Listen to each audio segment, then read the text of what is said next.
utilizan aquello para poder formular esas preguntas.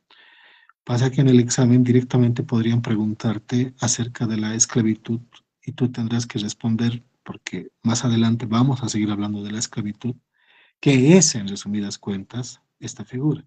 Y si tú no tienes conocimiento de lo que es la esclavitud, difícilmente me vas a poder responder. Así que vamos a ir cotejando algunos términos, ¿de acuerdo? Ya en la anterior clase habíamos hablado de la diferencia entre ciudadano, persona y ser humano. Y habíamos hablado sobre la personalidad, ¿se acuerdan? La personalidad jurídica y la capacidad. Habíamos hablado de lo que es una persona natural, además. Ahora bien, se les pide por favor subrayar lo siguiente. Subrayen lo que es la servidumbre, y ahí me pueden sacar una flechita en su cuaderno de apuntes si gustan. Es la prestación de un servicio en favor de otra persona, solamente cumpliendo algunos derechos. A ver, ejemplo, una persona puede servir a otra y sucede que, como acabo de decir, se le pueden cumplir algunos derechos y esporádicamente. Ejemplo, nada más. Imagina que está Juan Pérez presta un servicio a otra, a Pedro, por ejemplo, pero pasa que Pedro cumple con su salario o remuneración cada 3, 4, 5, 6 meses. En algunas oportunidades, pues le otorgará algún descanso, etcétera, etcétera, ¿sí? Eso es servidumbre. Pero en cambio, esclavitud es la prestación de servicios, sí, pero sin el cumplimiento de ningún derecho, absolutamente. No existen descansos, mucho menos remuneraciones, es decir, ahí se aprecia, por ejemplo, la vulneración de todos los derechos absolutamente, ¿de acuerdo? Así que en esas dos figuras, por favor, tenga el tema jurídico sobre todo claro, ¿sí? Ustedes habrán escuchado, dije claramente, en la servidumbre se pueden cumplir con algunos derechos, y puse un ejemplo, ¿no? El tema del salario. En el tema de la esclavitud, ningún derecho. Por favor, van a tomar atención con esos conceptos que se les brinden y van a tomar mucha nota. Cuando ya lleguemos a esos puntos más adelante, no vamos a repetir, ¿sí? Porque tenemos contadas clases. Vamos al siguiente. Artículo 16. Toda persona tiene derecho a el agua y alimentación. Como ustedes tienen su constitución en mano, me van a adelantar ahora, por favor, hasta el artículo 20. Adelanten hasta el artículo 20. Toda persona tiene derecho al acceso universal y equitativo a los servicios básicos, dice de que agua, dice, ¿no es cierto? Agua potable en este caso. Vayan hasta el parágrafo tercero del mismo artículo. El acceso a el agua y el alcantarillado constituyen derechos humanos. Esta es una posible pregunta de impugnación. Ya la anterior clase, y es una de las últimas oportunidades en que te voy a hacer recordatorio, ¿sí? Solo porque estamos empezando las clases lo estoy haciendo. La anterior clase les había yo indicado de que para impugnar una pregunta hay dos condiciones.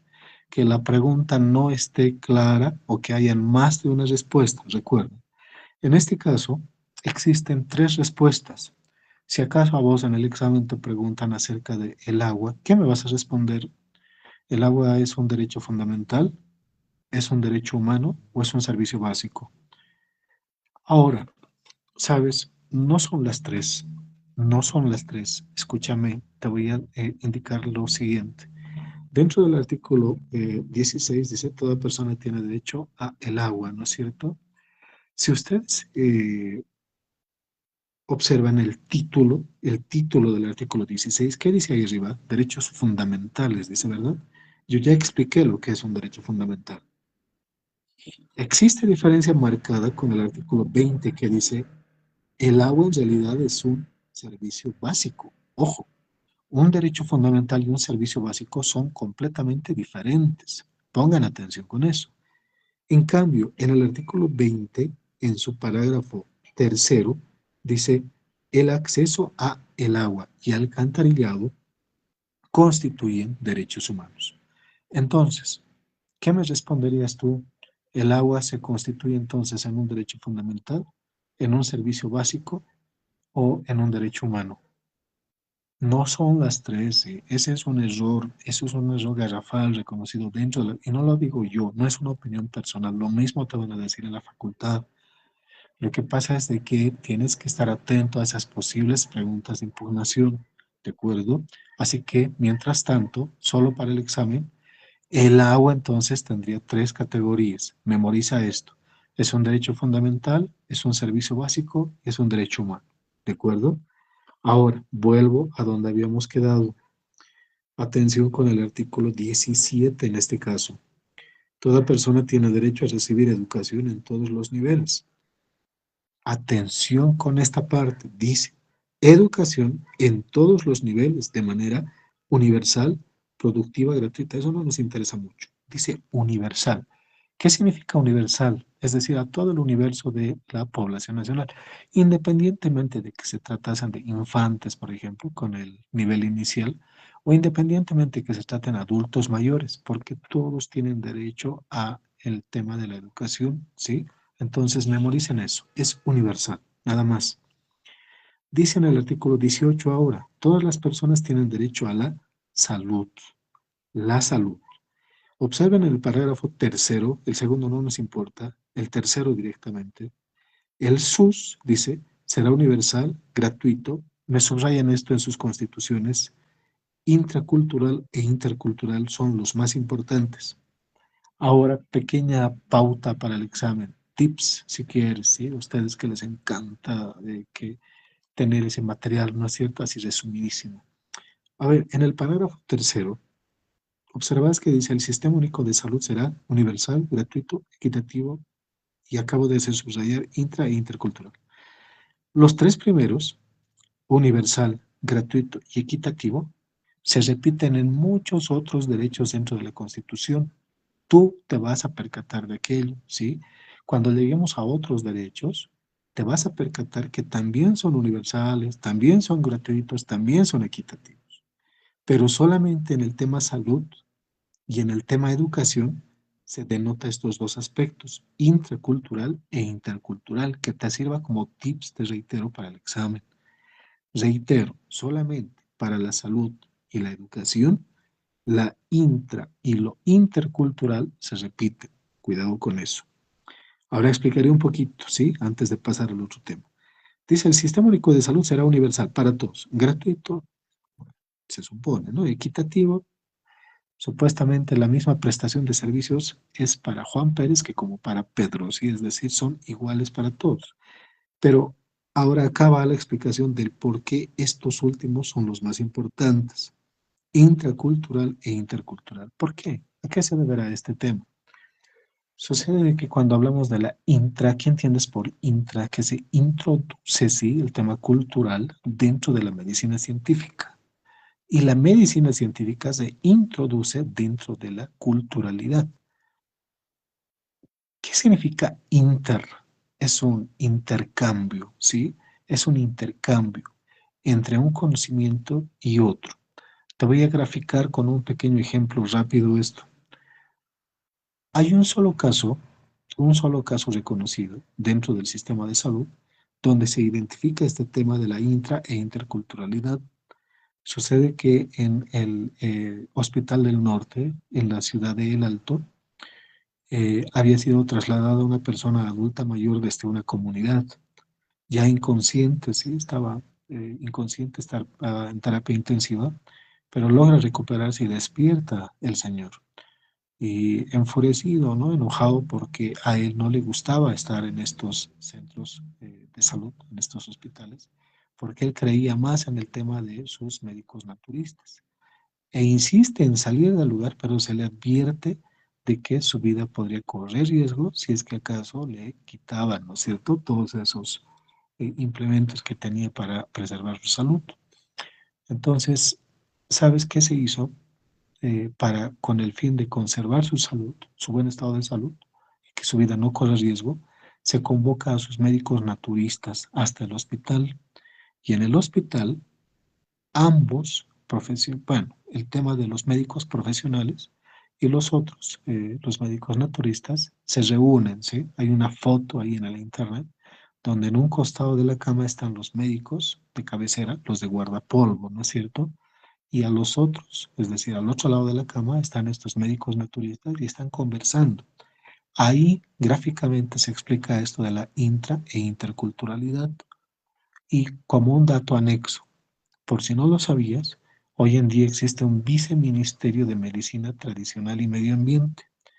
En ese viceministerio se tiene una reglamentación y en esa reglamentación se cuenta con un número, una lista de parteras, ¿sí? Esas señoras que ayudan, ¿no es cierto?, a las señoras embarazadas a dar a luz, ¿de acuerdo? Parece broma, ¿no es cierto? Pero están reconocidas inclusive dentro de lo que es el Estado, con esa lista que te acabo de mencionar. Ahí están esos dos clarísimos ejemplos entonces y ahora verás el por qué es tan importante, ¿no? Ahora bien, vean, sigan bajando, dice en el mismo parágrafo, el sistema se basa en los principios de solidaridad, eficiencia, subrayen esto, corresponsabilidad, subrayen en sus constituciones. Ya les había pedido en la anterior clase tener hasta 3 tipos de resaltadores o colores, no importa si colorcitos, ¿sí? Sencillitos, donde ustedes me van a anotar con un color lo que ha ingresado en 2 oportunidades, con otro color en una oportunidad y aquello que no ha ingresado con especial atención, ¿sí? Me van a subrayar con especial atención. Esta parte no ingresó en ninguna oportunidad. Se ha preguntado sobre muchos principios dentro de la Constitución, pero de acá no se ha preguntado jamás, cuidado con esto. El SUS entonces, dice, se basa en los principios de solidaridad, eficiencia y subrayenme esto, corresponsabilidad, que es el más importante. La solidaridad se supone que en todos los ámbitos del Estado debiera cumplirse, al igual que la eficiencia, pero la corresponsabilidad es algo importante. ¿Sabes por qué? Porque debe existir eh, responsabilidad compartida, no solamente por el Estado, ¿sí? No solo por el gobierno, para que me entiendas, sino además por todos los otros niveles. Por ejemplo, los municipios, las gobernaciones, es decir, los municipios están encabezados por el alcalde, ¿verdad? Las gobernaciones por el gobernador, por el Santos Quispe, ¿no es cierto? Entonces dice, los tres, el gobierno, las gobernaciones y los municipios deben tener una responsabilidad compartida, equitativa. Me dejo entender, ¿no? Nada más, vamos hasta el artículo 19. Parágrafo primero, me subrayan esto. Todos deben tener o tenemos ese derecho a un hábitat y vivienda. Pregunta, y esta es una pregunta seria, ¿sí? Yo en la anterior clase había indicado ya la diferencia entre ser humano y persona. ¿Por qué acá dice toda persona y no dice todo ser humano? ¿Por qué no dirá todo ser humano? ¿Cuál será la explicación racional acá? A ver, por última vez voy a recordar esto, ¿sí? No lo voy a hacer más, luego de corrido voy a avanzar. Disculpas, pero se supone que estamos poniendo atención. Recordará de que cuando habíamos hablado de que el ser humano se constituye en la unión simplemente del gameto femenino y el gameto masculino, ¿sí? Es el embrión que se encuentra dentro del útero, ¿no es cierto? De la madre y demás. La persona, ya les había indicado, es aquella que nace viva y cuenta con todas las facultades mentales necesarias. Ahora, en el 19, ¿qué dice? Toda persona, es decir, todo nacido y que cuenta con facultades mentales necesarias, tiene derecho a un hábitat y a una vivienda. ¿Por qué no dice ser humano? Fácil, ¿no? Porque ya más de uno debe estar ya empezando a razonar en estos temas. Sucede que no dice ser humano porque se supone que el embrión, el nuevo ser que no ha nacido todavía, se encuentra dentro del vientre materno. Y por lo tanto la madre es quien está obligada a proporcionarle asuntos. Inciso A, seres humanos. Inciso B, personas. Inciso C, ciudadanos. Inciso D, personas jurídicas. Por eso es necesario manejar este tipo de términos, ¿sí? Y ahí me vas a utilizar la lógica simplemente, rapidito, porque vos ya sabes la diferencia entre persona, ser humano y ciudadano. Ahora, rápido en sus cuadernos, anoten por favor hábitat y vivienda, diferencia. El hábitat es el medio natural en el que una persona, anoten, es el medio natural en el que una persona decide vivir, decide vivir de forma con rojo anótenme esto, voluntaria. Nadie le está obligando a vivir, ¿no es cierto?, en ese medio natural. Ejemplo, la comunidad del Tifnis. La comunidad del Tifnis ha sido encontrada de forma accidental, ¿sí? Ahorita no vamos a perder el tiempo contándoles cómo y demás. Accidentalmente se ha encontrado esa comunidad, pero ellos vivían en situación voluntaria. Nadie les ha obligado a vivir ahí, ¿no es cierto? Entonces, eso es habitar. Pero en cambio, la vivienda es aquel lugar, anoten, es el lugar donde la familia mora, mora, M-O-R-A, donde la familia mora buscando su resguardo, buscando su resguardo. Ahora bien, la vivienda puede ser considerada de tres formas. Sáquenme tres flechitas ahí en sus cuadernos, saquen tres flechitas en sus cuadernos donde acaban de anotar vivienda. La vivienda puede ser considerada entonces número uno, como el domicilio, enseguida te voy a explicar, ¿sí? Dos, sáqueme la segunda flechita, residencia. Y tres, habitación. Vamos por el más sencillo, por la parte de abajo. Entonces, cuando hablamos de habitación, hablamos simplemente de un pequeño cuartito, un espacio físico, ¿sí? Que una persona pueda, eh, que a una persona pueda albergar. Pero en cambio, en el tema de la residencia, esta ya no tiene esas características. Esta puede ser amplia, ¿no es cierto? Puede ser una mansión, una casona, un edificio, un departamento, qué sé yo. Pero en cambio el domicilio, escúchese bien, puede ser incluso hasta alquilado, ¿sí? Puede ser anticretado, puede ser propio, o inclusive, escúchenme bien, podría ser un lugar hasta improvisado o entre comillas prestado por algún pariente o amigo, ¿me entienden? Pregunta o análisis. ¿Qué pasaría si Juan Pérez, por ejemplo, tuvo la mala fortuna de que su residencia se quemase, ¿sí? Se quema la residencia y él tiene que solicitar el favor a un amigo, a terceros, etcétera, de que le puedan albergar a esa persona? Entonces, yo te pregunto ahí, ¿qué aplicaría? ¿Aplica la habitación, aplica la residencia o aplica el domicilio? El domicilio, ¿sí? El domicilio. ¿Por qué? Porque el domicilio, ahora sí anotan en sus cuadernos, es el espacio, es el espacio.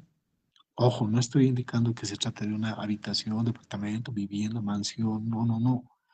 Es el espacio físico en el que una persona mora, ya saben qué es mora, descansa, ¿sí? De forma permanente, de forma permanente. A ti, cuando te preguntan, por ejemplo, en instancias públicas, vas a notar, si no te han preguntado, vas a notar lo siguiente. Te preguntan, joven o señorita, ¿dónde queda su... No, no te preguntan su casa, su residencia, su habitación. ¿Dónde queda su domicilio? Te dicen, ¿no es cierto? Y así decía Juan Pérez, se esté simplemente alojando en un determinado lugar, ese es su domicilio. Toman en cuenta entonces esos conceptos. Ahora bien, escuchen, escuchen. Yo acabo de desarrollar ya tres conceptos: residencia, habitación y domicilio. Más adelante, en la Constitución, como ya sabemos qué es aquello, no vamos a repetir, ¿sí? No vamos a repetir, vamos a pasar simplemente de largo. Estoy ganando tiempo nada más, ¿de acuerdo? Solo gano tiempo, estoy ahorrando tiempo, quiero decir, para luego no perderlo. Vamos al siguiente. Esto, por ejemplo, de la vivienda de interés social no nos interesa, es una medida más política, ¿sí? No, no te van a preguntar de esto en el examen, en el parágrafo segundo. Vayan directamente hasta el artículo 20. Ya habíamos indicado que el agua es un servicio básico.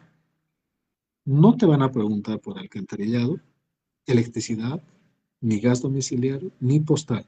Lo que sí probablemente te pregunten es por el tema de telecomunicaciones. Subrayenme eso en su constitución, telecomunicaciones. La anterior clase, permítame un segundito, te había yo indicado lo siguiente. Espérame, espérame. Ya. La anterior clase te había indicado lo siguiente, de que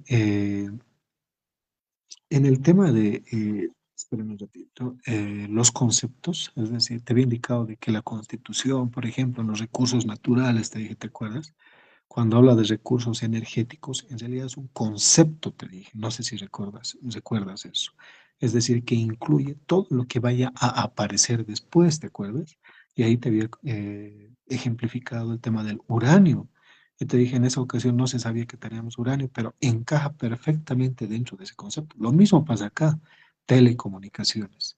Acá no especifica, ¿no es cierto? No dice o no habla de, por ejemplo, Messenger, WhatsApp, Telegram, qué sé yo, sino además lo que vaya a inventarse o a desarrollarse, ¿sí? Por eso, de todos estos servicios, el más importante es el tema telecomunicaciones.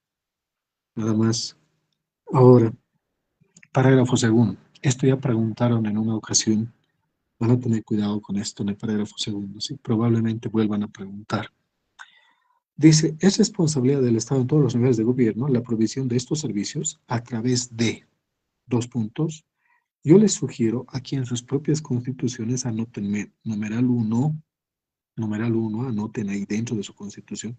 Por eso no soy tan adepto yo a compartir porque están mirando la pantalla y cómo me van a anotar después. Anoten en sus constituciones. Numeral uno, ahí anótenme donde dice entidades públicas, anoten numeral uno. Numeral 2, anótenme mixtas. Numeral 3, cooperativas. Y numeral 4, comunitarias. Ya está, ¿verdad? Explico. En el numeral uno, entidades públicas, estoy hablando de la dotación de servicios básicos, ¿de acuerdo? El tema de electricidad, la electricidad, por si no lo sabías, no es propia del Estado. Es decir, no son las entidades públicas las que nos otorgan estos servicios en su totalidad. Por si no lo sabías, hay capitales españoles en esa energía eléctrica que te está acompañando, en el uso del dispositivo, etcétera. Son capitales españoles, obviamente con capital del Estado. Ahora, si yo acabo de decir son capitales españoles, es decir, privado, con el Estado, que es público, estaría hablando de lo mixto, ¿no es cierto? Sería mixto. Cuando hablamos del numeral uno, entidades públicas, se supone que solamente el Estado es el que está otorgando ese servicio, ¿me entiendes? Se supone o se debería suponer. Para que te lo sepas, son muy pocas las prestaciones o los servicios que nos otorga solamente el Estado. Somos un Estado tan precario que ni siquiera en el tema de recojo de basura somos independientes. Tú habrás notado que, por ejemplo, cuando a los funcionarios de, no recuerdo, La Paz Limpia, no recuerdo cómo se llama la empresa de recojo de basura, se le ocurre parar sus actividades, los contenedores están llenísimos, ¿no es cierto? Tú te preguntarás por qué, si tienes esa idea equivocada de que le pertenece al Estado y por qué paran entonces, la explicación es muy simple. Ocurre que en ese servicio también existen capitales españoles, ¿me entiendes? Así que si, por ejemplo, a esa empresa española se le ocurre llevarse esos camiones y demás cuestiones, no tendríamos ese servicio básico, así de simple. Entonces, reitero, las entidades públicas son aquellas en las que el Estado nos otorga esos servicios, pero de forma total. Las mixtas son capitales privados y capitales del Estado. Vayan a la tercera, número 3, dije cooperativas. ¿Qué entiendes por cooperativas? Que se cooperan entre sí. Es decir, existen varios ahí que están interactuando para poderte dotar de ese servicio. El Estado, capitales extranjeros, la gobernación, los municipios, es decir, entre todos están coadyuvando. Por eso se llama cooperativas. Y finalmente las comunitarias. En este ejemplo de la energía eléctrica, más de uno acá habrá alguna vez viajado a alguna comunidad alejada y se habrá dado cuenta, por ejemplo, que la dotación de energía eléctrica no es así como la que tú tienes la oportunidad de usar. Por ejemplo, a partir de las 22, 23 horas, este servicio se suspende hasta las 6 o 7 de la mañana del día siguiente. ¿Por qué? Porque en las comunidades tienen su propia forma de abastecimiento, ¿me entiendes? Otro ejemplo clarísimo, el tema de, a ver, ¿cuál te podría brindar? El tema de, a ver, permítanme, ¿cuál podría ser algún otro ejemplo?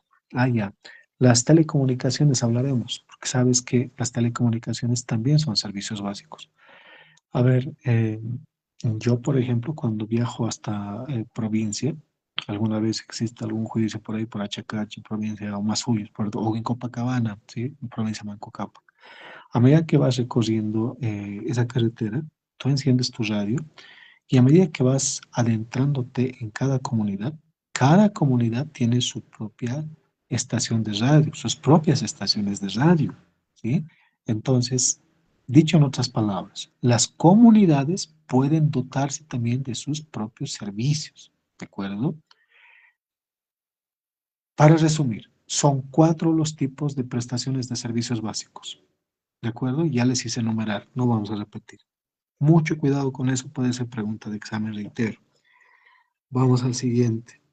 El parágrafo tercero ya lo he leído, no voy a repetir. Vamos con los derechos civiles.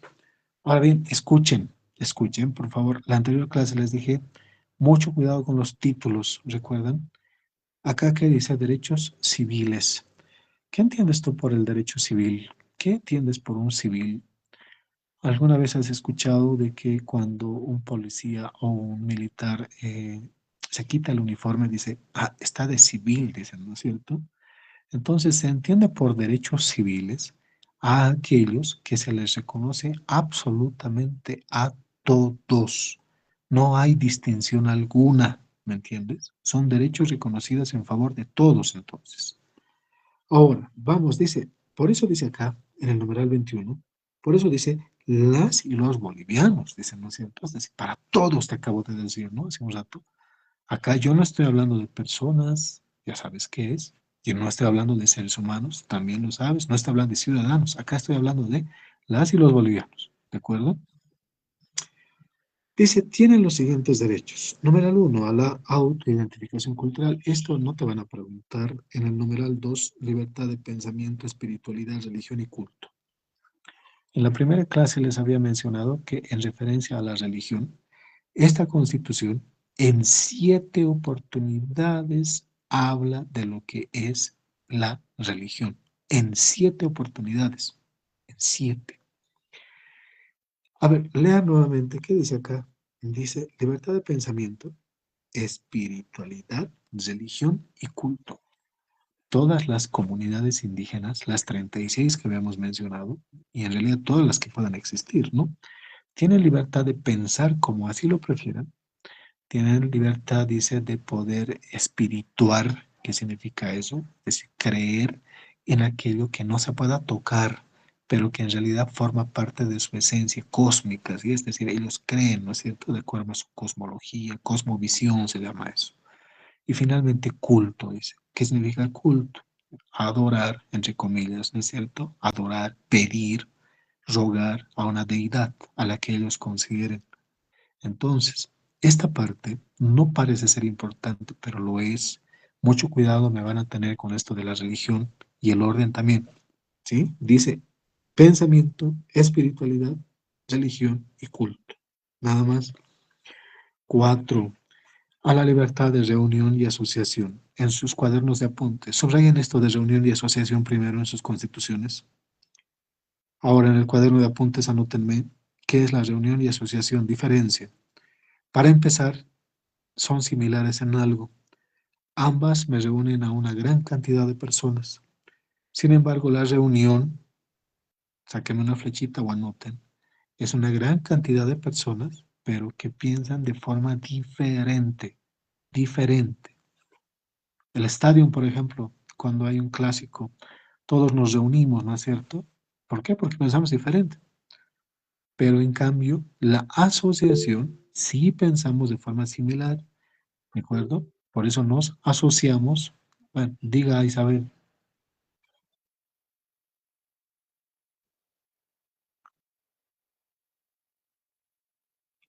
Isabel, la estoy escuchando, dígame.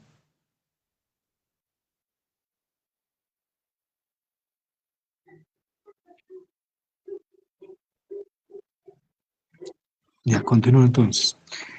Les decía, la asociación, en cambio, se caracteriza porque todos pensamos de manera similar, ¿sí? Todos pensamos igual. Por eso nos asociamos en la curva norte o en la curva sur, ¿no es cierto? He ahí la diferencia. 5. Expresar y difundir libremente sus pensamientos, opiniones, etcétera. Esto no te van a preguntar. Más adelante, cuando hablemos de los derechos eh, de prensa, ahí vamos a hablar de lo que es el pensamiento y opinión, ¿sí? Pero por ahora no. Acá tengo un ojo, esto es importante, en el numeral 6 me subrayan lo que leo a continuación. A acceder a la información, interpretarla, analizarla, comunicarla. Hasta ahí subrayen, por favor. Vos y yo tenemos derecho a acceder a la información. Ahora, diferencias, ojo. La información, en su cuaderno apunten, la información ya está verificada, ¿sí? Está comprobada, por eso se llama información. No es un simple comunicado, no es un simple entredicho, ¿me entienden? Es entonces un contenido ya verificado, ¿sí? La interpretación en clave, te voy a plasmar esto con un ejemplo para que se entienda estos cuatro conceptos. ¿Recordarás el año, anteaño pasado era, no? O año pasado, no me acuerdo bien, cuando ocurrió esto del el famoso golpe, entre comillas, ¿no? No sé qué consideras vos, no sé si fue o no, de esto del Zúñiga, etcétera, ¿te acuerdas, no? El ministro de gobierno, lo que golpea la ventana y grita Zúñiga, salí, etcétera. A ver, al principio simplemente era una comunicación, porque se observaba tanques por la autopista bajando hacia el centro, del Estado Mayor también estaban subiendo, era una comunicación, pero se sospechaba que tal vez era un entrenamiento militar, no se sabía con precisión. Pero ya una vez todos encontrados en la Plaza Murillo, ya sí se ha constituido en una información. ¿Por qué? Porque ya se ha confirmado el hecho de que se reunieron todos y que tenía esta una intención, interpretarla. Tú puedes entonces sacar tus propias conclusiones, al igual que yo, ¿sí? Yo ya me reí desde un principio de lo que estaba ocurriendo, sabía que era falso. No sé qué opinarás vos. Analizarla. Ahora escúchame. Cuando se analiza, ya se empieza a conformar diferentes grupos. A ver, ejemplo, asumamos que acá estamos no 10, sino 1000 personas. De las 1000 personas, 500 para redondear pensarán que se trató de un golpe y 500 pensamos que no. Sin embargo, eso se produce producto del análisis, porque hemos ido atando cabos, ¿no? Y decimos, un momentito, a ver, ¿por qué? ¿Por qué? ¿Por qué para mí no es un golpe? Y yo desde mi perspectiva jurídica, porque soy abogado, interpretaré, es decir, analizaré el hecho de que no es un golpe. En cambio, otra persona política, qué sé yo, defensora del gobierno y demás, dirán, golpe, golpe, pero son análisis, ¿me entiendes? Y finalmente dice comunicarla libremente. Los medios están para aquello, no solamente los radiales o televisivos. Y habíamos hablado de las telecomunicaciones, ¿te acuerdas? Es decir, este nuevo formato de información, las redes, se han constituido ahora, hoy en día, no solamente importantes, sino también indispensables por la facilidad, ¿no es cierto? Y el resumen que se te brinda además. Entonces, ahora esto de información, interpretación, análisis y comunicación, en orden, en orden. Tienes que memorizar, lamentablemente, ¿sí? No, no te queda de otra. Tienes que memorizar en orden, reitero. Todo tiene lógica acá. Primero te informas, luego la interpretas, luego la analizas y luego la comunicas, ¿sí? Vamos hasta finalmente el numeral 7. La libertad de residencia. Ahora sí, ¿qué es la residencia? Anotan en sus, primero que nada, subrayen en sus constituciones. Residencia, permanencia y circulación. Subrayen eso. Explico ahora rapidito qué es la residencia, qué es la permanencia y qué es la circulación. Cuando hablamos de residencia, este denominativo proviene de aquello, ¿sí? Una residencia. ¿Qué entiendes por aquello? Cuando vas por la calle y te encuentras con letreros y hay una de esas dice residencial, dice, ¿no es cierto? ¿Qué es una residencial? Es un lugar en el que una persona descansa de forma circunstancial, es decir, se aloja, ¿no es cierto?, en el lugar. Ahora, esa es la esencia de la residencia, ¿sí? Tú puedes permanecer en un lugar o puedes estar en un lugar el tiempo que sea necesario. Por ejemplo, nada más, ¿sí? Asumamos que tú vienes de la ciudad de Tarija a La Paz, pero no sabes dónde quedarte y estás buscando un hotel por el centro de la ciudad, qué sé yo. Estás permaneciendo dentro de la ciudad de La Paz. Encuentras una residencia, es decir, un lugar en el que vas a descansar de forma circunstancial. Pero, ¿qué dice lo segundo? Permanencia. Nadie te puede echar de esa residencia. Nadie puede decirte, oiga, ¿usted qué hace aquí? Usted es de Tarija, vaya a Tarija. No se puede hacer eso. Ese ciudadano puede permanecer el tiempo que guste acá, ¿sí? Y finalmente, ¿qué dice? Circulación.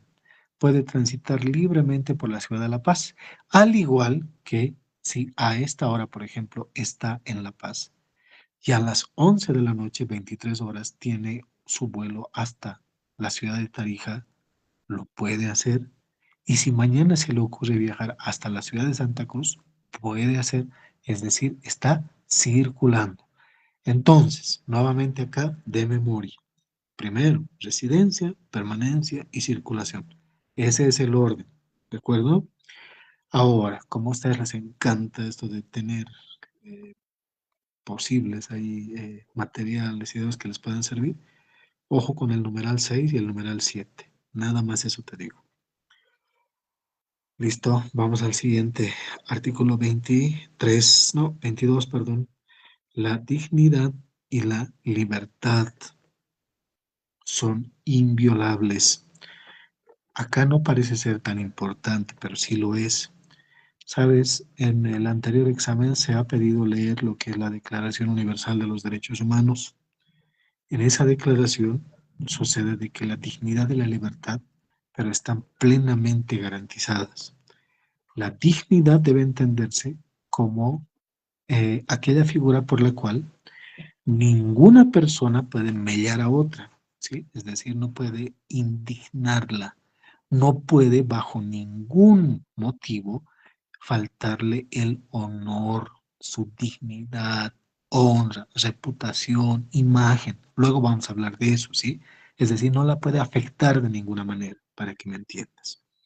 Y la libertad, nadie puede suprimir la libre locomoción. Es decir, como te decía, vos puedes transitar donde te parezca, pero en la medida de que vos no vulneres los derechos de otras personas, nadie te puede restringir este derecho.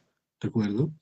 Nada más, vamos con el siguiente. 23. Toda persona tiene derecho a la libertad y seguridad personal. Ahora, libertad y seguridad personal. Puedes transitar donde te guste. Eso es libertad, reitero, sin afectar los derechos de los demás.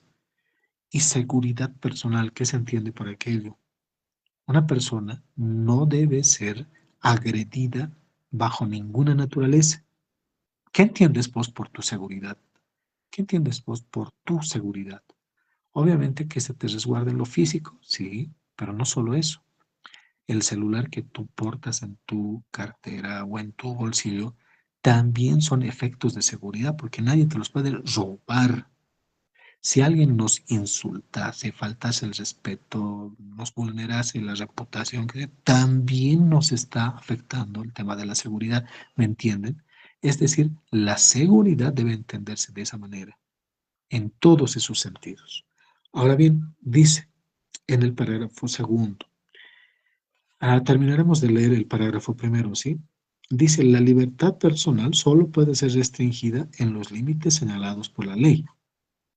La libertad puede ser restringida. Yo te dije hace un ratito, no puedes tú vulnerar los derechos de los demás, te dije, ¿recuerdas? En la medida que respetes los derechos de los demás, tus derechos también se deben respetar. Entonces, vamos al punto. Parágrafo segundo. Esta ha sido pregunta de examen, me van a tener cuidado. Mentiría si les digo en dos oportunidades, pero de que lo fue, ¿sí? Dice, se evitará la imposición a los adolescentes de medidas privativas de libertad. A ver, miren, ya hemos empezado a hablar de adolescentes, ¿no es cierto? ¿Qué entiendes tú por adolescente? Tú vas a llevar esta figura en derecho de familia cuando tú estés cursando el tercer año. Con el doctor Jiménez vas a empezar a hablar de esto, del derecho de familia. Y te vas a dar cuenta que no es así nomás como uno piensa utilizar alegremente los términos. Adolescente, niño, ¿quién es infante? ¿Quién es un niño? ¿Quién es un adolescente inferior, superior? Hay categorías, estimados jóvenes, sí, pero en este momento no lo voy a desarrollar. Solo para darte una idea, estoy buscando acá en la Constitución algo relacionado a los adolescentes, pero no encuentro honestamente. A ver, vayan un ratito hasta el artículo 58, por favor, todos, artículo 58. Ya les dije el anterior, ¿no? Acuérdense que todos los artículos son inviolables, interdependientes, indivisibles y progresivos, ¿se acuerdan? Y cuando les dije que son interdependientes, unos de otros dependen. Eso estoy haciendo en este momento. ¿Qué dice el artículo 58? Se considera niña, niño y adolescente, dice, a toda persona menor de edad. Pero es muy sencilla esa definición, ¿no? Entonces, dice niña, niño o adolescente, a toda persona menor. Parece demasiado básico citar que un menor de 18 años entonces sea adolescente, niña, niño. A ver, no se queden solamente con esa idea básica. Y no estamos en derecho de familia, yo sé, pero para tu buen conocimiento, cuando hablamos de los adolescentes, son todos aquellos mayores de 14 años y menores de 18. Dejémoslo ahí, ¿sí? A ver, una persona que haya cometido, por ejemplo, cualquier delito a los 17 años, 11 meses y 29 días, sigue siendo adolescente, ¿sí? Para que tú notes la importancia de esto. Es que no se trata de lo que te guste o lo que te ocurra. Por ejemplo, hay adolescentes que parecen ya mayores, ¿no? Son grandotes, parecen tener mayor edad y demás, pero en realidad tienen solo 17 años y unos meses. Entonces no se les puede procesar, dejémoslo ahí, ¿sí? Para no confundirlos. No se les puede procesar cuando han cometido un delito, ¿sí? He ahí la importancia entonces. Vamos al siguiente. Dice, parágrafo segundo, vuelvan a su artículo 23. Se evitará la imposición a los adolescentes de medidas privativas de libertad. Ahora, acá no dice que se debe prohibir la implementación de medidas privativas de libertad. Dice se debe evitar, ¿sí? Hay que tratar de no imponerles, dice. Pero ¿se puede o no? Sí, se puede. Se puede imponerle las medidas privativas de libertad, pero hay que tratar de evitarlas. Pero cuando se les impone estas medidas privativas, entonces se debe hacer lo siguiente.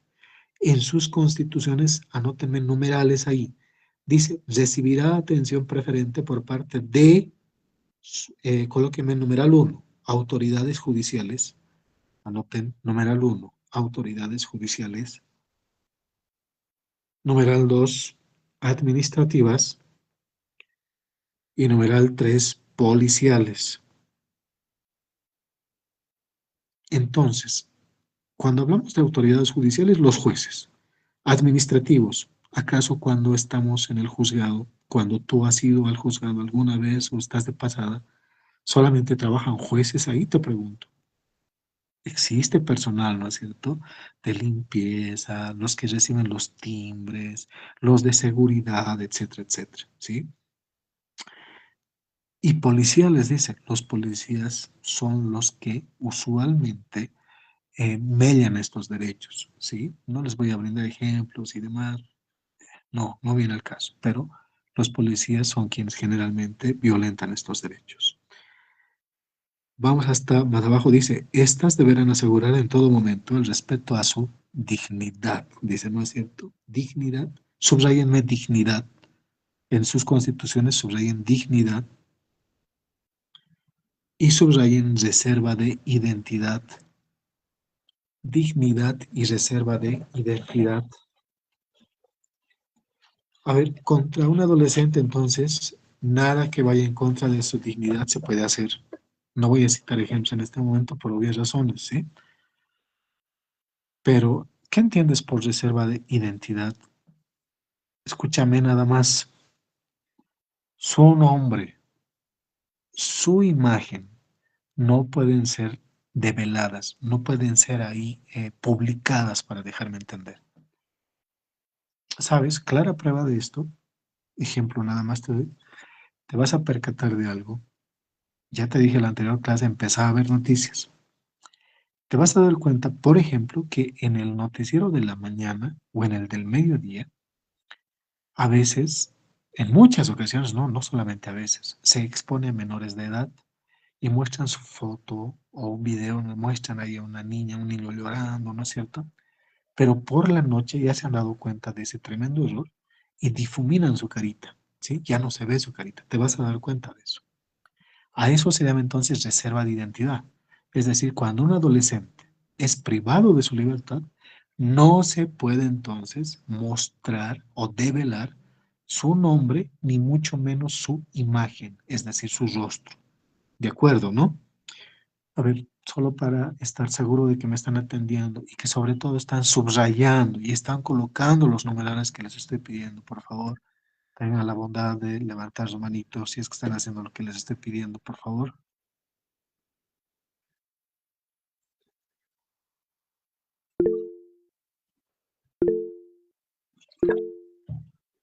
Ya, genial, por lo menos. Ya, muy bien, gracias.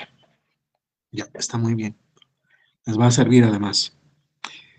Parágrafo tercero. Ahora, vuelve a tu parágrafo segundo, un ratito nada más. En realidad, espérenme un ratito, espérenme, estoy buscando. Sí, en el parágrafo segundo. Lee, por favor, dice, se evitará la imposición a los adolescentes de medidas privativas de libertad, dice, ¿no es cierto? En sus cuadernos ahora anótenme como subtítulo, tipos de medidas privativas de libertad. Anoten así, tipos de medidas privativas de libertad.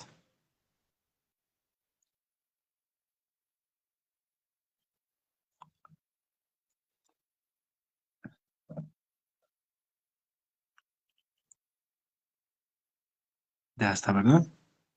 Me anotan numeral uno, el arresto. Ahora escuchen un ratito. No les estoy haciendo anotar esto porque yo quiero. Si ustedes, más de uno, yo conozco perfectamente a los jóvenes de hoy en día.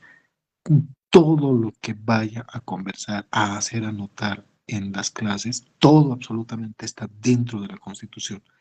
Por eso cuando lleguemos a ese punto, te voy a decir, ya te hice anotar, no voy a repetir, ¿de acuerdo? Así que solamente estoy ahorrando tiempo, nada más. Inciso A, el arresto, te decía. El arresto es una privación de libertad, pero que solamente tiene tuición la policía y la fiscalía, ¿sí? Anótenme eso.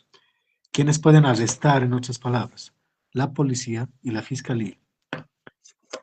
Se puede arrestar hasta 8 horas, anoten eso, solamente hasta 8 horas, ¿sí? Solo hasta 8 horas.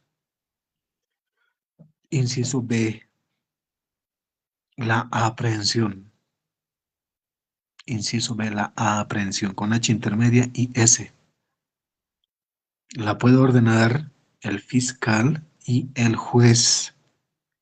El fiscal y el juez. Esta no debe exceder de 24 horas. Anoten eso. No se puede aprehender a una persona por más de 24 horas. Ya es la verdad. 3 o inciso C, la detención. Detención.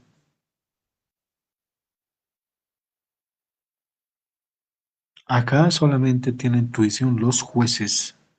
Más adelante vamos a hablar qué tipos de jueces hay y demás cuestiones. Vamos a ir con calma. Pero solamente los jueces pueden ordenar la detención. La detención solamente tiene un parámetro de, anoten, 6 meses. En las noticias tú vas a escuchar esto especialmente, ¿sí? Dice, el señor fulanito de tal ha sido detenido preventivamente por 2 meses, 3 meses, 4 meses, 5 meses, hasta 6 meses, ¿sí? Ahora, por ahí, siempre entre los que nos escuchan y demás, siempre existe algún abogado o alguien que tiene conocimiento de esto y va a decir, pero no, no solamente hasta 6 meses, puede durar hasta 8 meses, ¿sí? Pero no estamos en ese tipo de clase ahorita. Puede durar hasta 8 meses, pero siempre y cuando la investigación sea compleja. Es decir, haya muchas cosas que investigar, por ejemplo, para que me entiendas. Ahí sí se puede ampliar hasta 8 meses, ¿de acuerdo? Ahí sí. Pero como estamos solamente leyendo lo básico, quédate con 6 meses nada más. Y finalmente, inciso D o número 4, la condena. Anoten, la condena. La condena solamente puede ser ordenada por jueces y tribunales. Jueces y tribunales. Y esta no debe exceder hasta los cuantos, ya sé que algunos de ustedes saben, ¿no? Hasta los 30 años, ¿sí? 30 años, sigan anotando, sin derecho a indulto, sin derecho a indulto. Para quienes no saben qué es el indulto, es la reducción de penas, ¿sí? No se puede reducir los 30 años, eso refiere, ¿de acuerdo? Nada más. Entonces ya tenemos clara la figura, es decir, ya sabemos que son cuatro las formas de privación de libertad. ¿Estamos de acuerdo, no? Como nosotros ya sabemos entonces este concepto o estos conceptos, ahora avancen en su parágrafo tercero. Nadie podrá ser detenido, pues ya sabes, te hice anotar qué es la detención. Aprendido, ya sabes también. Y cuando dice o privado de su libertad, hace referencia al arresto y a la condena, ¿sí? Salvo en los casos y según las formas establecidas en la ley. La ejecución del mandamiento, dice, requiere que éste emane de una autoridad y que sea emitido por escrito. Mira cómo la Constitución no nos explica así, como te digo, esquemáticamente, ¿no? Sería ideal que la Constitución nos explique así en orden, pero no lo hace. Así que, como estamos trabajando, anoten en sus cuadernos. Acá ya estamos hablando del mandamiento, ¿sí? Pues no tienes ni idea qué es el mandamiento. Te voy a explicar. A ver, anoten en sus cuadernos. Tipos de aprehensión. Tipos de aprehensión. ¿Cómo se puede aprender a una persona? Anoten. Numeral uno, por mandamiento. Anoten. Aprehensión por mandamiento. Ahora vuelvan a leer. Estamos en el parágrafo donde estamos.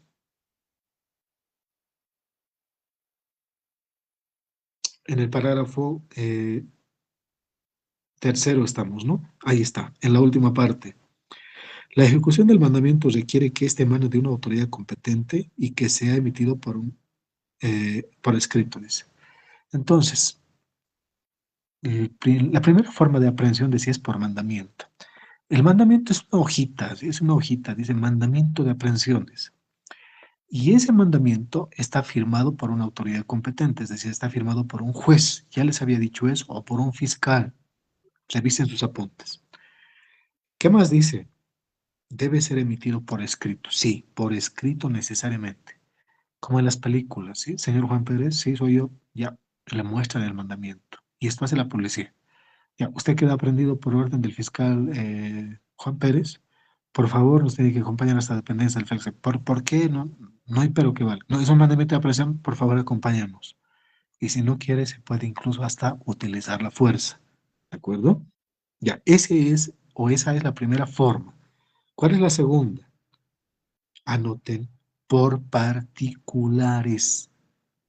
Te voy a explicar primero y después vamos a leer, ¿sí? Vas a ver que va a ser mucho más sencillo. Por particulares. A ver, vos, yo somos particulares, ¿sí? Pero siempre y cuando seas mayor de 18 años. Si observas que una persona está cometiendo un delito, así en el acto, podemos aprenderle, ¿sí? No somos policías, no somos jueces, no somos fiscales, solo somos particulares. Pero entonces, ¿cuál es el requisito? Dice que esa persona sea encontrada en flagrancia, ¿de acuerdo? La flagrancia es lo más importante acá. Espero me están escuchando. Entonces, con esa pequeña explicación, lean lo que dice el parágrafo cuarto. Toda persona que sea encontrada en delito flagrante, es decir, en el acto, podrá ser aprehendida por cualquier otra persona. Ahí está, por particulares, ¿sí? Aún sin mandamiento. No se necesita mandamiento. Ponte a pensar, pues, si ves a una persona, por ejemplo, que está sustrayendo, que si puedes un celular, una billetera, está cometiendo el delito de hurto, porque la persona no se está dando cuenta, ¿no? De ese rato, ¿dónde vas a ir tú a solicitar un mandamiento de aprehensión? Al juez le vas a ir a pedir rapidito. No, no se puede, pues. Entonces hay que aprenderle. Pero no te sugiero hacer eso, ¿sí? No, es riesgoso incluso. Van a tener cuidado con esas cosas. Entonces decía, vamos al punto. La aprehensión por particulares no requiere de mandamiento. Pero, ¿cuál es la condición? Que el aprendido sea encontrado en flagrancia y además que tú seas mayor de 18 años. Pero siguen terminando ahí de leer. Dice, el objeto de la aprehensión será su conducción ante la autoridad judicial. ¿De acuerdo? Cuando se aprende a una persona en la calle, por ejemplo, te has debido verlo, todos los rodean, esperan ahí. Y siempre hay un par de personas que se creen, no sé, que se creen Rambos, ¿no? Ahí están y lo pegan incluso al aprendido y esperan, ¿no? A que venga quién, la policía, ¿no es cierto? Y la policía va y lo conduce después. ¿Sí? Y lo que les decía, lean en sus apuntes cuánto tiempo tiene de vigencia una aprehensión. ¿Cuánto tenía? 24 horas, ¿no? Ahí está. Lean la parte final del parágrafo cuarto, que dice, la autoridad judicial competente debe resolver su situación jurídica en el plazo máximo de 24 horas. No puede excederse de un día, ¿de acuerdo? De lo contrario, van a tener que dejar en libertad a esa persona. Nada más. Vamos al siguiente.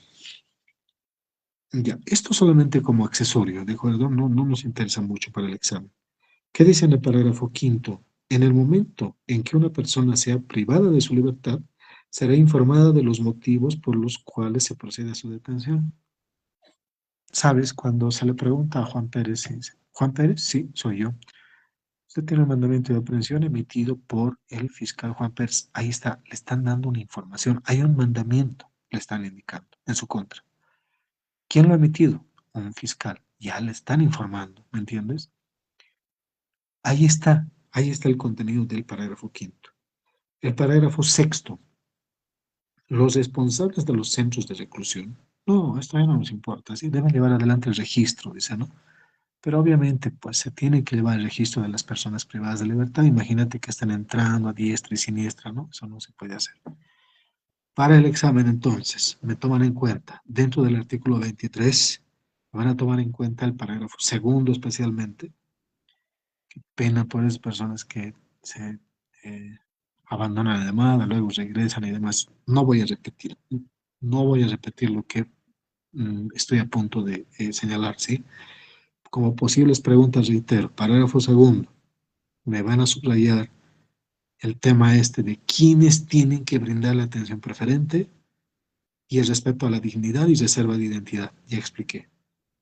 Me van a poner atención con el parágrafo cuarto y el parágrafo quinto. Ya hice anotar los tipos de formas de privación de libertad, arresto, aprehensión, detención y condena. ¿De acuerdo? Para el examen, ojo con eso. Seguiremos. A ver, como comentario solamente, hace 3 exámenes atrás, debe ser, no recuerdo bien, saben que hubo un examen bien complicadito donde hubieron un par de preguntas en que a los alumnos les preguntaban, valga la redundancia, acerca de artículos, ¿sí? Y más o menos como que les preguntaban, ¿qué dice el artículo tanto? Y el alumno no sabía qué responder, pues ni siquiera nosotros, quienes ya estamos varios años en esto, no conocemos de memoria todas las leyes y es complicado, pues a ver, yo te preguntaré por el artículo 1230, digamos, del Código Civil. No, pues no te vas a acordar, ¿no? Hay que leer. Obviamente uno ya está preparado, sabes interpretar, sabes exponer, pero no lo recuerdas exactamente. Y se quejaron los alumnos y dijeron, ¿cómo nos van a preguntar a nosotros sobre artículos? ¿Sabes por qué te lo digo? Porque yo te voy a hacer anotar los artículos más importantes de la Constitución, ¿sí? El 24 es uno de los más importantes, vas a tener mucho cuidado. Lean primero, dice, toda persona tiene derecho a, subrayen esto en sus constituciones, petición, subrayame con rojo, derecho a la petición, me subrayan, de manera individual o colectiva, sea oral o escrita y a la obtención de respuesta formal y pronta. Ya, a ver, explicaré. Toda persona, siempre y cuando sea mayor de edad, que tenga algún interés dentro de un determinado caso, un proceso, un trámite, qué sé yo, puede solicitar información, ¿sí? Puede solicitar información. Puede ir, por ejemplo, a un juzgado en el que tiene un proceso y puede decirle, ¿no es cierto?, el personal, a ver, señor, señorita, doctor, doctora, por favor, quiero ver mi expediente, fulanito contra fulanito. Os quiero ver, por favor, qué es lo que ha determinado la juez. Présteme, por favor, el expediente. Y nadie le puede decir, si tiene que presentar memorial para pedir fotocopias. Hoy en día ya no se puede hacer eso, ya no pueden hacerte eso, ¿sí? Se puede solicitar la información de manera, claramente dice lo que acabo de leer, ¿no? Oral o escrita, ¿sí? No se necesita hoy en día llevar un memorial, reitero. Y en la parte última, ¿qué es lo que dice? No existirá otro requisito más que la identificación del peticionante. Tu cédula de identidad, ¿sí? Basta y sobra, ¿de acuerdo? Por lo tanto, es uno de los más importantes, reitero. Esta señora, la Galindo, que se entra a todas las instituciones públicas, ¿no? Como si estuviera en su casa y se pone a gritar y demás, se apoya en este 24 y en algunos otros artículos más que a medida que vayamos desarrollando, te los voy a hacer anotar, ¿sí? Vamos a ir trabajando así con algunos ejemplitos, ¿de acuerdo? Para que sea más amena la clase y demás. Esta señora, pero, está solicitando información de forma escrita, no, de forma oral, ¿no es cierto? Gritando. Ella se identifica, como dice la última parte del 24, sí se identifica. ¿Te has dado cuenta de un pequeño gran detalle? Cuando ella ingresa a una institución pública, esto me van a subrayar la última parte del 24, ¿sí? Me estoy olvidando. La última parte dice, no existe otro requisito, subrayen esto, la identificación del peticionario, subrayen en su constitución. Ahora bien, hablábamos de esa señora y te vas a dar cuenta de un pequeño y gran detalle. Ella cuando hace sus publicaciones, las publica pero desde cierta parte, ¿no? Pero hay algunos vídeos en las redes en donde tú vas a observar que ella desde que corre, ¿no? Hasta el lugar y en muchas ocasiones va y cuando encuentra a efectivos policiales ahí en la puerta, jovencitos, así dóciles, les dicen, hola, les dicen, ¿sabes quién soy yo? Y el otro policía jovencito, como te digo, incauto, le dice, ah, sí, eres la María Galindo. Sí, soy de la radio compañera, ya. Y pum, se entra, ¿sí? Pero es que ya se ha identificado, ¿te has dado cuenta? Y el otro es quien la identifica incluso.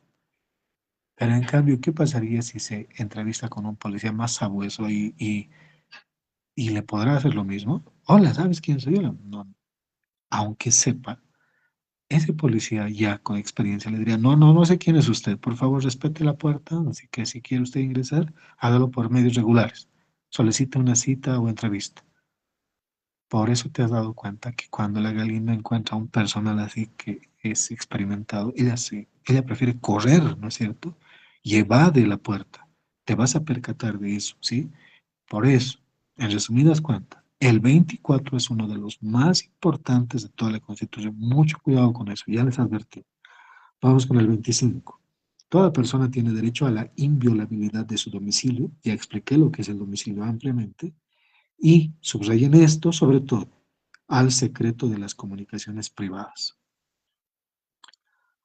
A ver, los mensajes que tú envías por WhatsApp, no sé, a tu familia, a tus amigos, etcétera, se consideran como secreto de comunicaciones privadas. Son muy tuyos, ¿sí?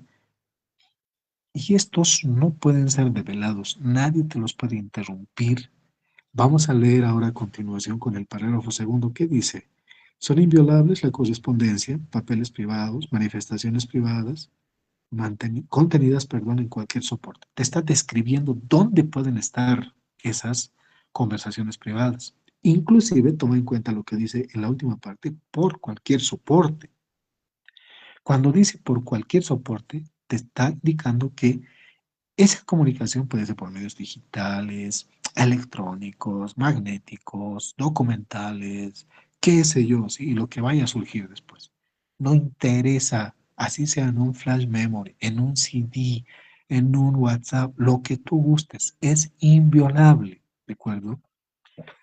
Ahora, observa lo que dice en el parágrafo tercero, perdón, terminaremos de leer el segundo, ¿sí? Estos no pueden ser incautados, salvo en los casos determinados por la ley, para la investigación penal en virtud de una orden escrita y motivada de la autoridad judicial competente. Hay una sola excepción.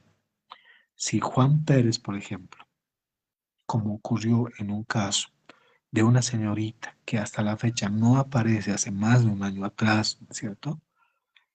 Ese señor, ¿te acuerdas, no? No quiero mencionar el nombre de la señorita, sí, está descansando en paz, Dios quiera, entonces la dejaremos así. Pero has debido escuchar, ¿no es cierto?, en las noticias y demás que no ha aparecido, etcétera, etcétera. Entonces, el juez ha ordenado de que se intervenga su celular. Por eso dice aquí claramente, salvo en los casos determinados por ley para la investigación penal, dice, ¿no? Y en virtud de una orden escrita y motivada. Subrayen eso de una orden escrita y motivada, subrayen en sus constituciones. Cuando dice escrita y motivada, tiene que haber una orden. Y obviamente esa orden no puede ser verbal, ¿no? Sino tiene que ser escrita. ¿Y pero qué dice motivada? Significa fundamentada.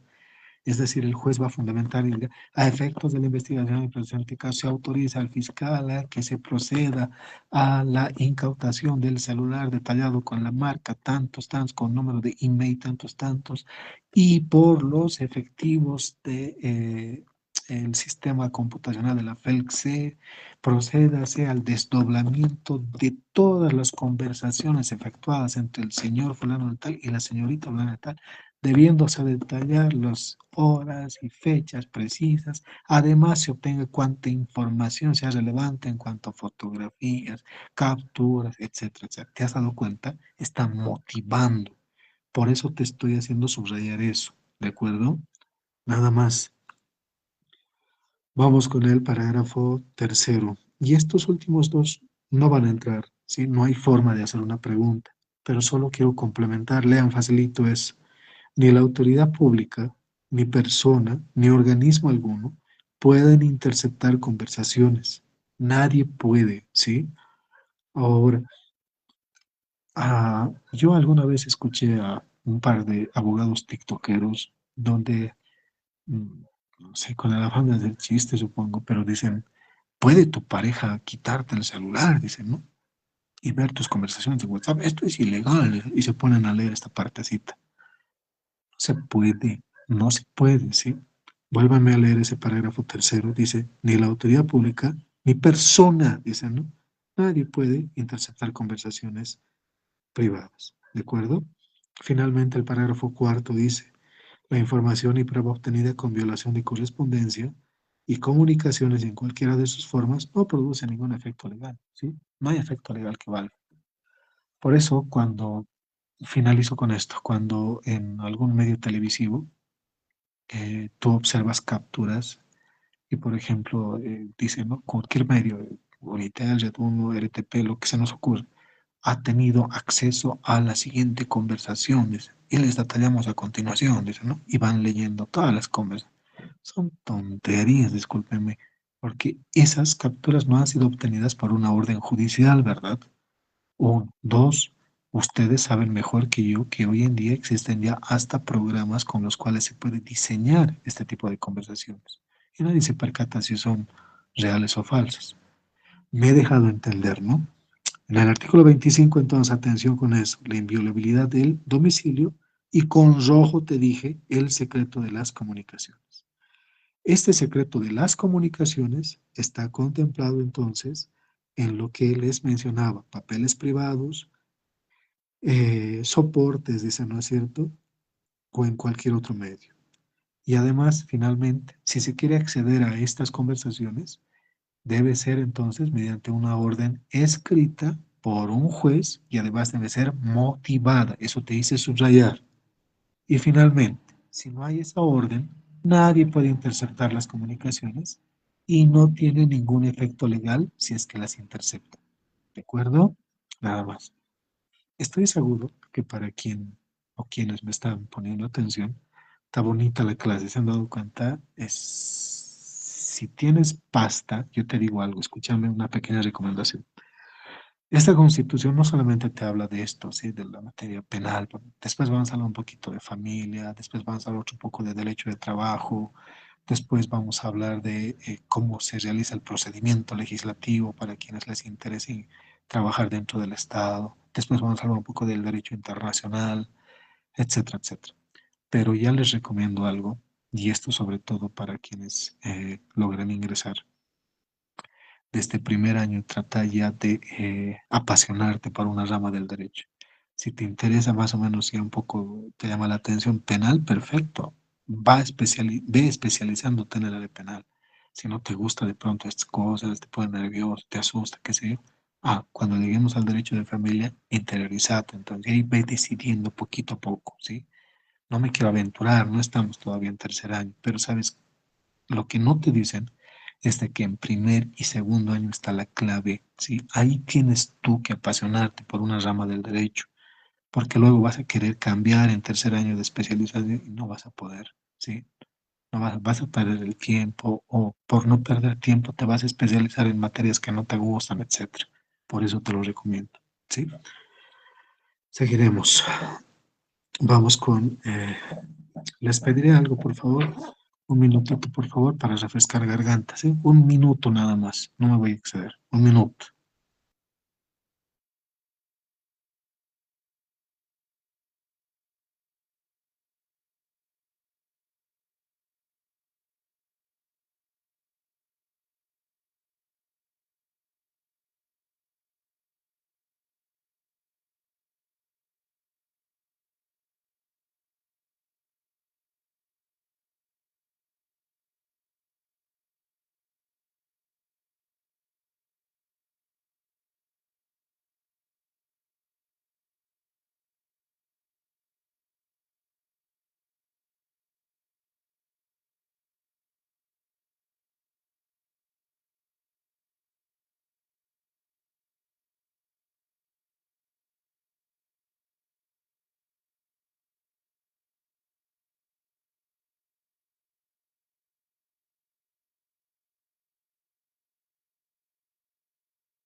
Listo, gracias. Continuaremos.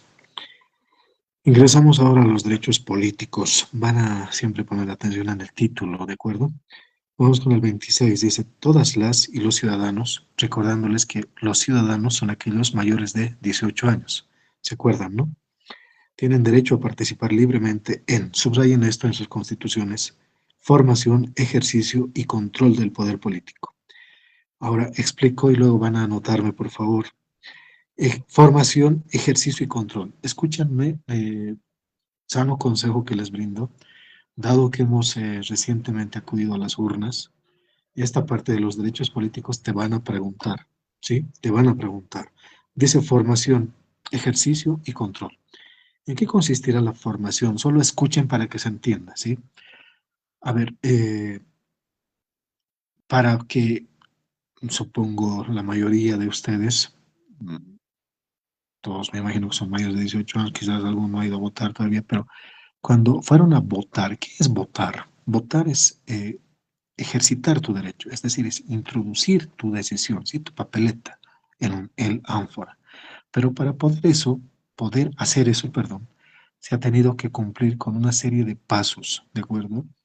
Muchísimos en realidad, ahorita no les voy a citar cuáles son, pero solo para que te hagas una idea, el tema de las elecciones primero requiere de una ley de convocatoria, requiere de presupuesto, eh, requiere de licitación pública para esto de la cajonería, papelería, los bolígrafos, hasta, si es que te sirve el dato, parece chiste, parece broma, pero hay un momento del día en que los jurados de mesa están ahí comiendo sus hamburguesitas. Igual se ha llevado adelante un proceso de licitación, ¿sí? Para poder realizar, bueno, hacer estos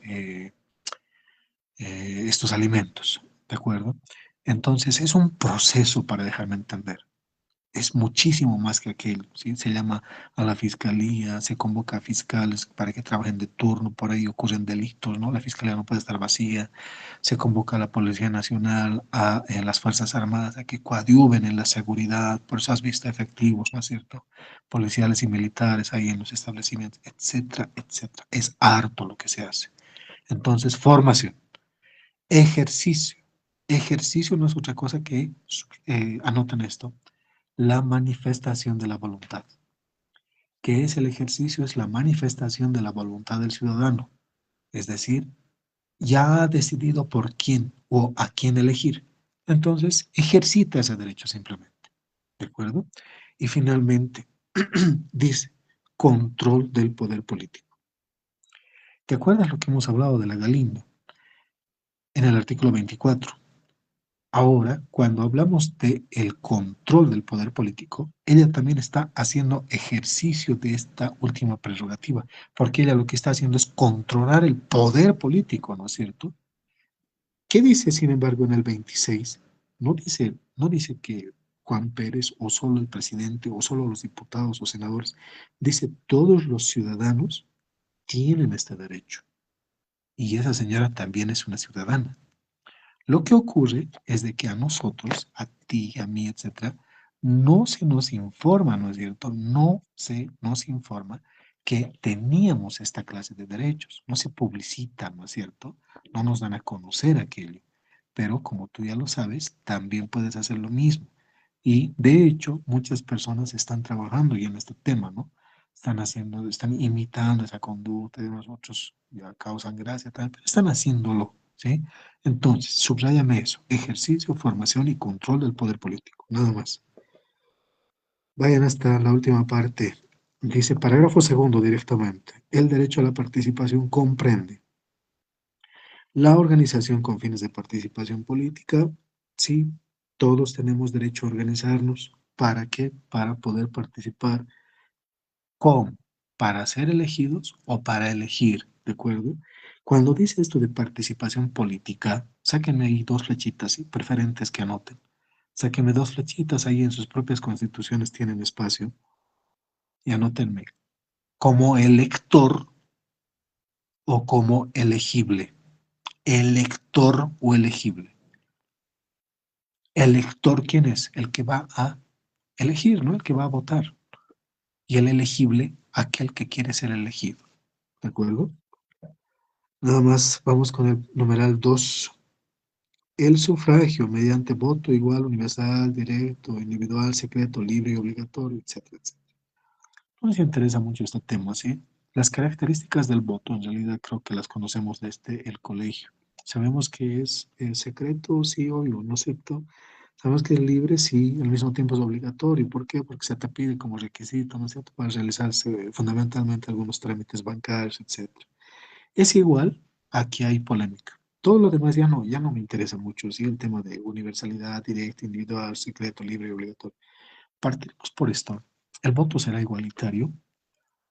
No es igual, no es igual. Cuando lleguemos a el órgano legislativo con los diputados plurinominales, solo les estoy dando un chispazo, ¿sí? No me quiero adelantar, no quiero mezclar tampoco. Ahí te voy a demostrar que el voto no es igual.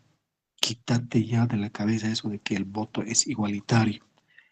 Y más allá de que alguien ya esté confundiendo mis palabras y diga, no vamos a entrar en esas tonterías, ¿sí?, de racismo y discriminación, por favor, no estamos hablando de eso. Pero ya tienes que empezar a entender de que el voto en el área rural es diferente a el voto en el área ciudad, ¿de acuerdo? Entonces, cuando lleguemos a los diputados uninominales, te voy a demostrar que el voto no es igualitario. El voto mío, ¿sí?, y seguramente todos ustedes viven en el área ciudad, no es igual al voto del área rural, ¿de acuerdo? Nada más. Vamos al siguiente, numeral 3. En realidad vamos al punto, ¿de acuerdo? Vamos al punto, a posible material de examen nada más. Numeral 5, ahí subrayenme con rojo. La fiscalización de los actos de la función pública. Este es el tercer argumento por el cual esa señora, la Galindo, se ingresa directamente a las instituciones públicas. Ya hemos hablado del 24, ¿te acuerdas? El derecho a la petición oral o escrita, ¿ya te acuerdas? El único requisito es la identificación del peticionario. Hemos hablado además del control del poder político. Y ahora, numeral 3, ¿qué dice en el numeral 5? Fiscalización de los actos de la función pública. Esta señora puede fiscalizar, ¿sí?, los actos de la función pública, al igual que vos y yo, porque también somos ciudadanos. ¿Has escuchado cuando va ella y dice, a ver, préstame, préstame, le dice, ¿no? Y el otro no le quiere prestar y le quita de las manos? ¿Por qué crees que ella no es procesada penalmente? ¿Por qué? Cuando lleguemos más adelante, ya en las últimas clases, hasta la Contraloría General del Estado, uno de sus principios es la publicidad, es decir, que todos los servidores públicos deben ejercer su trabajo de forma pública, de forma transparente. Por eso le quita de sus manos. Y en realidad ellos no tendrían por qué ocultar esa información. Pero como acá no nos informan, no nos atrevemos, somos, bueno, yo no me incluyo, ¿sí? Pero la gran mayoría de la población, como no estudia derecho, es ignorante, ¿no es cierto?, de sus derechos. Y como no se les informa, porque no les conviene, entonces no pueden hacer o no pueden efectuar este tipo de tareas. Pero esa señora, como está informada, sí lo puede hacer. Ahora, para terminar un poquito con esa señora, te habrás percatado que ella no rompe nada, ¿sí? No rompe nada. Puede gritar, puede arrojar las cosas, pero son cosas que no son, pues, valuables en dinero, ¿sí? Rompe unas hojas. ¿Se puede evaluar en dinero? No. La otra vez le vi arrojando papas fritas ahí. ¿Se puede evaluar en dinero? Pues costará unos 3, 4, 5 pesos, no lo sé, pero no me rompe infraestructura o bienes del Estado, si te has percatado. Ella no rompe mueblería, no rompe vidrios, absolutamente. Ella va dentro del margen, ¿sí? A mí particularmente me enoja mucho la forma en que, entre comillas, trabaja esa señora. No me gusta, ¿sí? No me gusta. Pero ella se enmarca dentro del derecho, se enmarca. Por eso no la pueden arrestar o aprender, detener y mucho menos condenar. ¿De acuerdo, no? Nada más. Vamos con el 27. Las y los bolivianos residentes en el exterior tienen derecho a participar en las elecciones a la presidencia y vicepresidencia del Estado y en las demás señaladas por la ley y el derecho, dice, se ejercerá a través de, subrayen esto, subrayen, el registro y empadronamiento realizado por el órgano electoral. En sencillas palabras, aquellas personas que viven en el exterior pueden o no votar. Sí pueden, pero antes tienen que empadronarse. ¿Qué significa eso? Tienen que registrarse, ¿sí? Tienen que registrar sus datos y solamente así entonces pueden votar. ¿Ante dónde se hace esto? Ante el órgano electoral. Parágrafo segundo. Los extranjeros residentes en Bolivia tienen derecho a sufragar en las elecciones municipales, conforme a ley aplicando principios de reciprocidad internacional. ¿Qué quiere decir esto? Apuesto que no lo sabías. Los extranjeros que residen en nuestro territorio pueden participar en las elecciones municipales, ¿sí? Pueden participar, pero mucha atención con lo que lees, no es tan fácil como tú piensas, tal vez tú alguna vez habrás observado, ¿no? Ciudadanos venezolanos, especialmente colombianos por ahí, y han llegado antes de ayer o hace una semana y pueden votar en las elecciones municipales, me preguntarás tú. Vuelve a leer el parágrafo segundo. ¿Qué dicen los extranjeros residentes? ¿Qué significa residentes? Que están cumpliendo con todas las formalidades de ley, que no han cometido ningún delito, ¿me entiendes? Es decir, ellos ya han vivido acá en nuestro territorio hace varios años atrás y recién pueden acceder a este derecho. Por eso es necesario que me lean con atención, no se van a dejar sorprender. Vamos con el 28, facilito. Estos derechos políticos, los que ya acabamos de hablar, se suspenden en los siguientes casos. Numeral 1, por tomar armas contra tu país. Dos, y si me preguntas de los tres, ¿cuál es el más importante? Subraya el numeral 2. Defraudación de recursos públicos, subrayen por favor. Defraudación de recursos públicos, subrayenme. Ya está. Enseguida te explico, ¿sí? Y tres, la traición a la patria.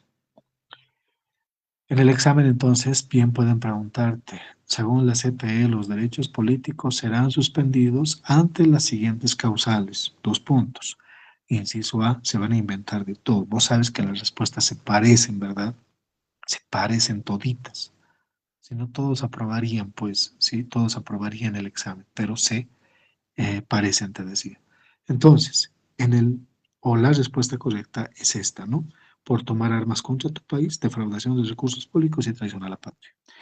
A ver, el único que merece explicarse acá es el numeral 2 y ciertamente el numeral 3. A ver, empiezo por el 2, el más importante, te decía. La defraudación de recursos públicos en realidad se da cuando un servidor público, es decir, alguien que está trabajando dentro del Estado, le defrauda al Estado porque el Estado le ha confiado una cantidad apreciable de dinero, ¿sí?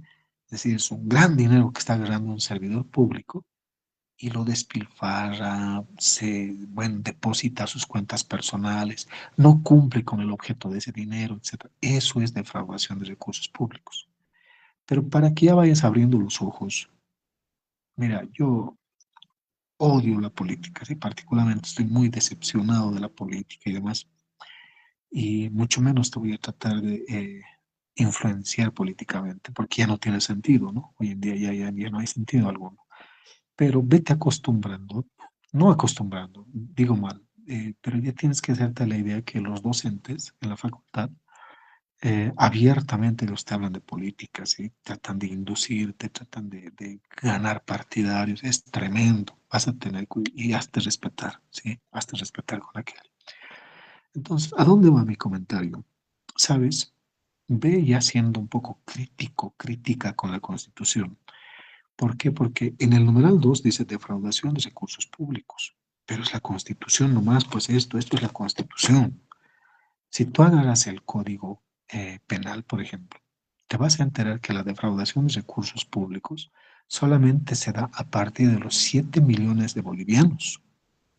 Dicho en otras palabras, si Juan Pérez, que es servidor público, se gasta 6.999.000 bolivianos, no está incurriendo en defraudación de recursos públicos. ¿Qué te parece eso? ¿Qué te parece? Ahí va la explicación de muchos delincuentes en los medios de comunicación que despilfarran dineros y demás, y resulta que al cabo de 3 años, 3 años y medio, ya están en libertad y no han devuelto el dinero, ¿me entiendes? El numeral 3 que dice traición a la patria. ¿Cómo se podría traicionar a la patria? Por ejemplo, en temas de procesos internacionales, has debido escuchar cuando hemos ido a La Haya para tratar de recuperar el mar, etcétera, etcétera. Se dice, ¿sí? Nadie está en posición o en la posibilidad de asegurar de que funcionarios de la Cancillería de acá de Bolivia habían compartido información privilegiada a la Cancillería de Chile. Ellos ya sabían, dice, los fundamentos que nosotros estábamos preparando. Y ellos ya con anterioridad dice que estaban ejerciendo ya la defensa, ¿de acuerdo? Porque estás traicionando a tu patria entonces, ¿de acuerdo? Entonces, de memoria esto, ¿cuáles son las causales para la suspensión de los derechos políticos? ¿De acuerdo? Nada más, vamos con el 29. Se reconoce a las y los extranjeros el derecho a pedir y recibir asilo o refugio. Subrayen esto de asilo o refugio. Son dos cosas diferentes. El asilo es una cosa, el refugio es otra diferente. Cuando hablamos del asilo, es una figura por la cual un ciudadano extranjero solicita que sea cobijado en nuestro país. ¿Por qué? Porque está siendo perseguido políticamente, ¿sí? Solo cuando es perseguido políticamente. Pero en cambio el refugio ya es otra figura y esto se implementa fundamentalmente en temas de guerra. ¿Sí? Un ciudadano ucraniano, un ciudadano ucraniana, por ejemplo, imagínate que estuviéramos ahí cerca, ¿qué estaría pidiendo? ¿Asilo o refugio? Refugio, pues, en atención al término, si quiere refugiarse, ¿no? Quiere protegerse, me dejo entender, ¿no? Y finalmente, en el parágrafo segundo, no me van a subrayar nada todavía, yo les voy a pedir subrayar. Dice, toda persona a quien se haya otorgado en Bolivia asilo o refugio, subrayen esto, no será expulsada o entregada a un país donde, subrayen con rojo ahora esto, su vida, integridad, seguridad o libertad peligren. En el examen bien podrían preguntarte lo siguiente. Según la CPE, ningún extranjero podrá ser, en el caso del asilo o refugio, entregado o expulsado siempre y cuando los siguientes derechos sean vulnerados. Dos puntos. ¿Qué derechos tienen que ser vulnerados? Dice en este caso, vida, integridad, seguridad y libertad. Se van a inventar de todo ahí. En el inciso B te van a colocar dignidad, seguridad, alimentación y libre locomoción. En el otro te van a inventar dignidad, seguridad, familia y propiedad. ¿Me entiendes? Se parecen. Por eso tienes que volverme a leer. Una vez terminada la clase, tienes que volverme a leer lo que te estoy haciendo subrayar. ¿De acuerdo? Nada más. Vamos ahora al 30. Escúchame, en el artículo 24, yo te había indicado que es uno de los más importantes de toda la Constitución, ¿recuerdas? ¿Recuerdas, verdad? Ahora, este también es uno de los más importantes. A ver, voy a buscar un artículo que sea pequeñito, ¿sí? Un artículo que sea pequeñito, voy a buscar. Ahorita te voy a decir por qué estoy haciendo este pequeño ejercicio. Si me ayudas y vas a adelantar un poquito en tu Constitución, uno de los artículos que tiene menor contenido es el artículo, espérame, 133. A ver, vayan al 133 un ratito. Solamente quiero que vean el contenido nada más, ¿de acuerdo? No quiero que lean propiamente. En el 133 apenas tenemos 2 líneas y media. No sé cuál será el formato de tu constitución. La mía es un poco grande, ¿sí? Entonces, solamente ahí tenemos 2 líneas y media. Pero no por ello, escúchenme esto, no porque el artículo sea más pequeño en su contenido, deja de ser importante, ¿sí? No es más o menos importante. ¿Te acuerdas cuando habíamos hablado del artículo 13 de la Constitución? Dijimos que todos los artículos, ahorita compartiendo pantalla, fíjense ustedes, apenas es de 1 línea y media ahí, ¿no es cierto? Pero te había indicado que todos los artículos tienen igual jerarquía, independientemente del orden en que se encuentren, no porque estén adelante o atrás, o no porque sean más amplios o pequeños, dejan de ser importantes o son más importantes. Ahora, ¿por qué te digo o por qué te cito esto? Volvemos a nuestro artículo en el 30, observar la cantidad de numerales que tenemos dentro de los derechos contemplados para las comunidades indígenas originario y campesinas. Mira, en el artículo 30 tenemos 18 numerales. Mira, en ningún otro acápite de la Constitución, en ninguno, créanme, te van a volver a citar así de forma tan pormenorizada. Es como que te dijesen, cuidado, te estoy detallando con precisión cuáles son los derechos de las comunidades indígenas, originarias y campesinas.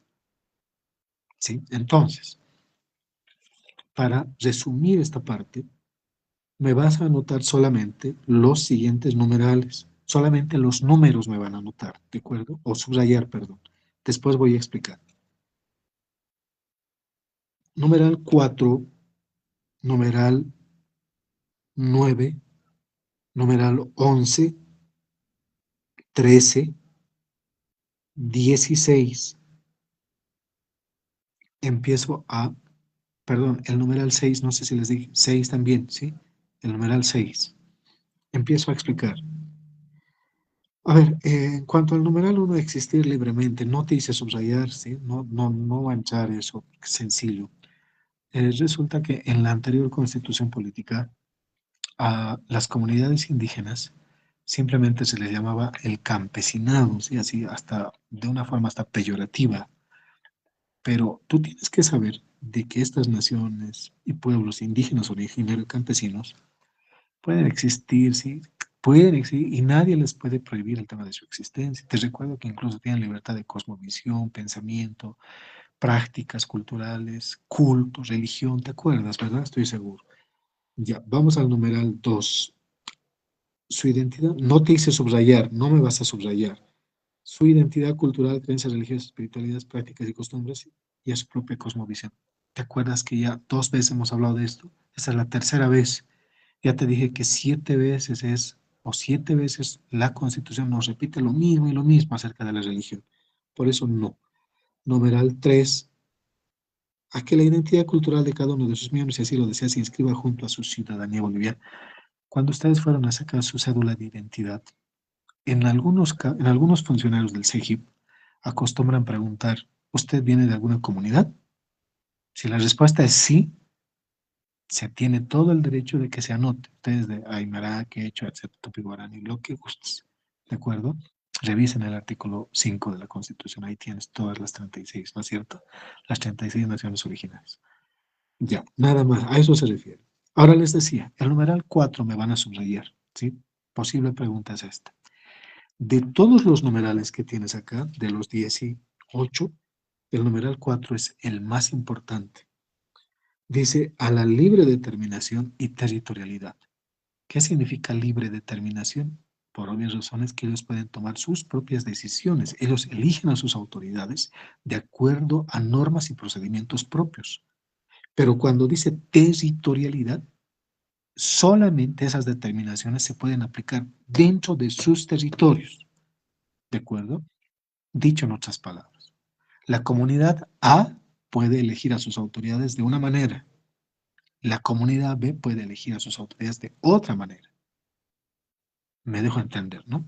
Entonces, ya saben, libre determinación y territorialidad. 6, titulación colectiva de tierras y territorios. A ver, acá ya vamos a hacer ejercicios, ¿sí? Van a, por favor, avanzar hasta las atribuciones del presidente del Estado. Todos al artículo 166.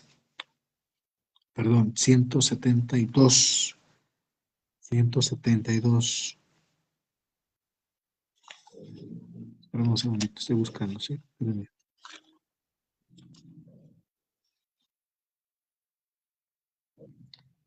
Dentro de las atribuciones del presidente del Estado, espérenme. Mm, espérenme un segundito, espérenme.